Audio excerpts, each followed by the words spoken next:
Gentlemen, we're here at the end of ICANN 45 in Toronto. Steve, what are your takeaways for the week? This was, first of all, a very, very good week. We have the advantage, of course, that Fadi has stepped in very firmly and has just made an enormously positive impression on everybody. And even beyond the positive impression, has taken multiple steps across every front. And the community response is overwhelmingly positive. And so that makes it pretty easy from my point of view. It's a great position for us to be in. Progress across every front. Fadi, what are your observations coming out of your first ICANN meeting as CEO? The community wants the work done at ICANN. And I feel that during this week, they saw themselves that we have a new leadership and a new spirit that will allow us to get our work done here. And frankly, it's a sign to the world as well that ICANN works. ICANN is a place where civil society, governments, businesses, users can all come and get the business they need done at ICANN efficiently. There are things we need to do to improve, but certainly this week showed that the will to get there is in place, and we're in motion now. Fadi, we've heard nothing but praise about your leadership style, but with the end of this meeting, does this mean your honeymoon period has come to an end? Look, the only honeymoon period I'm worried about is the one where we can all look back and say we had our best effort put in to improve what ICANN needs to do and deliver. That's the only thing that matters to me. This is not about me. This is about people coming together and feeling that we're moving forward with the work at ICANN. So frankly, I hope we stay in this spirit, we stay in this openness. I've seen people several times this week cross to the other side of the line and listen to the other party and actually react and embrace the other party's position at some times. This is how communities get their work done. So that's what I hope lasts. Let's talk about new GTLDs. Shortly before this meeting began, we announced the prioritization draw. What sort of reaction are you hearing? Overwhelmingly positive. Why? Because it wasn't a perfect solution for one group or another group. It's the positive reaction is we have a solution. It works. Let's move forward.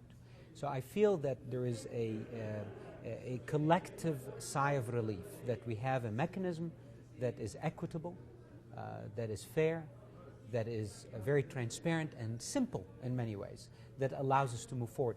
And the surprising part was the proposal to put the international domain names first, the IDNs first. Many people thought that this will have maybe a visceral reaction from some members of the community. Quite remarkably, people are embracing that idea. In fact, some of the biggest applicants to new GTLDs in my office came in and agreed with me that this shows that the new leadership that is not just in ICANN staff, but the new leadership spirit across the community agrees that in the public interest and in our focus on global outreach, this is the right thing to do. How do you envision the day of the draw? So this is pretty straightforward. We're going to have all the people who purchased their tickets to the draw have their tickets placed in a drawing. We will draw them one at a time, literally. Of course, that will be done with the supervision of an independent auditor that will be there, and it will also be available online, live for everyone to see. And we will come out of that with a very specific draw number for each of the 1,923 applications. As these draw numbers get handed, then they'll become the mechanism by which we advance people through the multiple gates in the process of delegation. Steve, why didn't we just do the prioritization draw in the beginning? Why go through digital archery, which was never well received? Well, it's a good question, and one that's puzzled a number of us. Originally, the notion of a random selection was viewed through the lens of calling it a lottery, and that triggered legal opinions that said this was illegal, and that caused us to go off in a different direction and try this digital archery and so forth. Revisiting the question about random selection, and Fadi actually gets enormous credit for asking the most straightforward question, like, why can't we do this? Caused it to be rethought and looked at through a somewhat different lens of the way churches do raffles and so forth. And all of a sudden, the mists parted, and we could see more clearly how to do this. Steve, are the rights protection mechanisms adequate? Well, if you ask the people who are continually concerned and keep raising the bar, the answer from their point of view will be, well, it's not sufficient yet. There's no absolutely perfect answer, but enormous amount of attention has been given to this, and lots of mechanisms for protecting rights. So I would say, in the main, the answer is yes. Are we going to satisfy everybody? No. Are we going to have a workable system? I think clearly yes. Fadi, let me ask you about the objection mechanisms. Are they adequate? I think we have reached a very good arrangement that everyone seems to accept. We're going to extend the objection period to March 13th. We are waiting for the community to comment on that, and certainly, hopefully, they will accept our proposal. It is not quite where some people wanted it to stay in January, and it's not quite where some people wanted it to go to June, but sometimes middle-of-the-way solutions get everybody on the same page, and I hope the community accepts our proposition to extend them a little bit and allow people to react in time, and we move forward. Talk to me about the RAA. Are we ever going to see an agreement here again? It seems like it goes on and on and on. Indeed, and I know people are very frustrated with the length of time it's taken us to bring people together around the RAA. I'm coming out of Toronto with two priorities for this year. The first one is obviously to get the Trademark Clearinghouse to work as best as possible for all parties to agree we have a mechanism that can satisfy the interests of the parties. The second one is the RA. Without question, I'm going to be inserting myself personally in both these, including the RA. And I've already discussed this with members of the community, and there is frankly universal agreement that if I participate personally into these activities, I would help the activities come to hopefully reasonable conclusions that we can all bank on and move forward to next year and the new GTLDs. Fadi, given the reaction, the very positive reaction about all the things that you've promised, are you at all concerned about being able to live up to those promises? I am always concerned to meet the commitments I made, and I rarely make commitments lightly. These are very, very important matters at hand.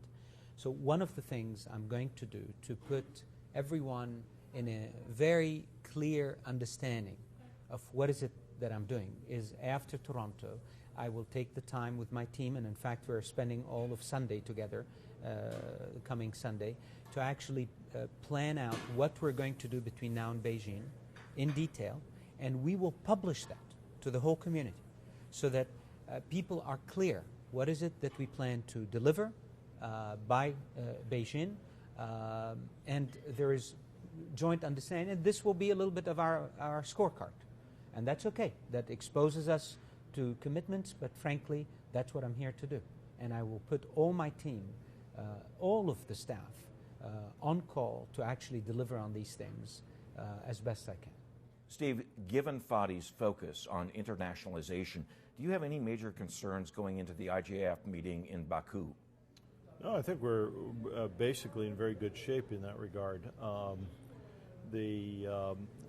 The emphasis that we're putting on internationalization, as you say, is now made quite firmly and visibly to the world. We've said that. We're taking steps in each area, a substantial effort in Africa, but that's just the first of a process of looking at every region, every sub-region actually across the globe. And I think over a period of time will have an enormous impact on the way ICANN, on ICANN's effectiveness, on actually getting our job done, and on the way that we're viewed, and interactions with governments, interactions with technical community, interactions with business community, and so forth. Fadi, let me ask you, as we get closer to the ITU meeting in Dubai in December, voices are becoming more elevated, which will probably increase as we get closer to that meeting. Are you at all concerned about that meeting? I'm not concerned if we do our part.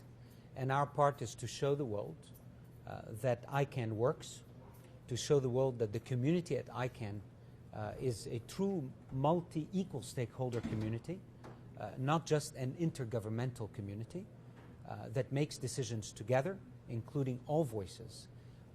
So my focus is not on the ITU. My focus is on getting our work done and to ensure that the world appreciates and understands what we do. And therefore, my focus is going to be on engagement. Engage, engage, engage. We're going out, we're fanning out like a little volcano out of Los Angeles, all of us, heading to the corners of the world, to Brazil, to India, to China, to Turkey, to various parts of the world that need to hear about the work of ICANN, and more importantly, that are thirsty to engage in the process. We will give them means and mechanisms to be ICANN themselves. ICANN is not ours. ICANN is a world resource that will help people around the planet really come together and continue this great enterprise that started in the US and in LA, but is now the world's. Finally, gentlemen, let me ask you this. We've looked back at this Toronto meeting. Let's look ahead to Beijing. What do you think will define the Beijing meeting? First of all, we're going to the largest internet user community on the planet. More than 500 million people use the internet in China. Over 1 billion mobile users in one country. What an exciting place to go. I can't wait to take the ICANN community back to China. We already had a visit with Shanghai a few years ago, but I think the world has changed, the internet has changed, and China has changed since then. So this will be, I think, a historic moment for us, a historic moment for the internet community in China. And I must say, our hosts in China who came and visited us here have shown me a remarkable embrace for ICANN and for the ICANN community. And the planning that is being done gives me the feeling that this will be a historic moment for us to embrace China, to engage with China, and to take the things that Rod Beckstrom did before me in laying foundations of our relationship with China to the next level. Steve? Well, a strong emphasis on everything that Fadi has said. Let me set it in a temporal context as well. This period from now until our meeting in Beijing will be one of the longest, if not the longest, interval between meetings. We typically have, there is sometimes as short as 3 months, sometimes as long as 5 months. This one is even a little longer, it's 6 months. So there'll be a great emphasis on what gets done between now and then, and what progress we're able to show. As you said earlier, there's a number of promises on the table, and by the time we get to Beijing, there will be expectations that there will have been delivery across many of those promises. So this will be a very challenging time that is less visible as we, because of no meetings and because of holidays and so forth. And yet I'm expecting that there will be substantial progress. You can pick it. You talk about the RAA. That'll be history by that time, I'm sure. The GTLD program will be in a whole different shape. Will be well underway. The drawing will be behind us. Everything. And you can just go down the line. There'll be a sort of a trip hammer effect of many different things. So here in Toronto, excellent meeting, great feeling, a lot of positive expectations built up. By the time we get to Beijing, I think we will also have an extraordinary positive feeling, and it will be built upon my goodness, look at all of the things that we've done, and just boom, boom, boom. Gentlemen, thank you very much. Thank you, Brad. Thank you. Thank and thank you. you, Steve, for a great conference. It's fantastic.